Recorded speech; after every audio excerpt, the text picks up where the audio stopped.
বুধবার সকালে স্থানীয় মানুষরা খবর দেয় যে পানাগড় যে ১০৩ নম্বর রেল গেট আছে, সেই রেল গেটটা ঘন্টা দুয়েক অবধি আটকে রয়েছে, কারণ সেখানে একটি ইঞ্জিন দাঁড়িয়ে রয়েছে। আমরা খবর পেয়ে সেখানে আসি এবং জানতে পারি যে পানাগড় যে স্লো লাইন আছে, সেখানে একটি মালগাড়ি চাকা লাইনচ্যুত হয়ে গেছে। মালগাড়ি লাইনচ্যুত, রেল আধিকারিকদের যুদ্ধকালীন তৎপরতায় স্বাভাবিক হয়। পানাগড় শিল্প তালুক থেকে মাল বোঝাই একটি মালগাড়ির স্লো লাইন দিয়ে পানাগড়ে আসতেই লাইনচ্যুত হয়ে পড়ে প্রায় ৫০০ মিটার মতো। ৪টি বগি টেনে নিয়ে যায়। এর ফলে ট্রেনটি পানাগড় স্টেশনে দাঁড়িয়ে পড়ে।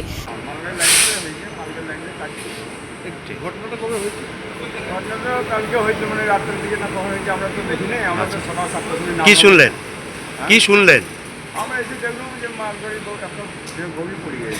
লাইনচ্যুত হয়েছে।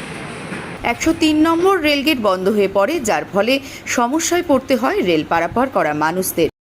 মর্নিং ওয়াক করতে মোটামুটি ৫টা ৪০ থেকে দেখছি, ৫টা ৪০, ৫টা ৫টা ২৫ থেকে দেখছি এমনি আছে। আমরা ভাবলাম যেমন রোজ যেমন যায় গাড়ি পিছনে অমনি প্রবলেম, কিন্তু এখন দেখলাম যে না, এমনি করলাম, জিজ্ঞেস করলাম, উনি ছিলেন লোকো পাইলট, বললেন না ইঞ্জিন ফল্ট আছে। জানি না যাতায়াত করছে কিভাবে তাহলে মানুষ?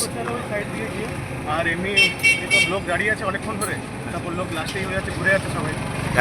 যদিও রেল কর্তৃপক্ষের যুদ্ধকালীন তৎপরতায় প্রায় ঘন্টা দুয়েক পর লাইনে তোলা হয় মালগাড়ির বগিগুলোকে, কিন্তু সেই লাইনে অসংখ্য স্ল্যাব ভেঙে যায় দুর্ঘটনার কারণে।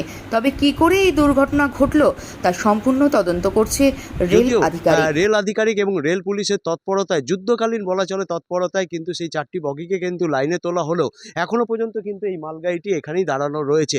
এখন সম্পূর্ণ বিষয় তদন্ত করছেন রেল আধিকারিকরা। এই পানাগড় থেকে সুভাষ দাস, সারা বাংলা দর্পণ।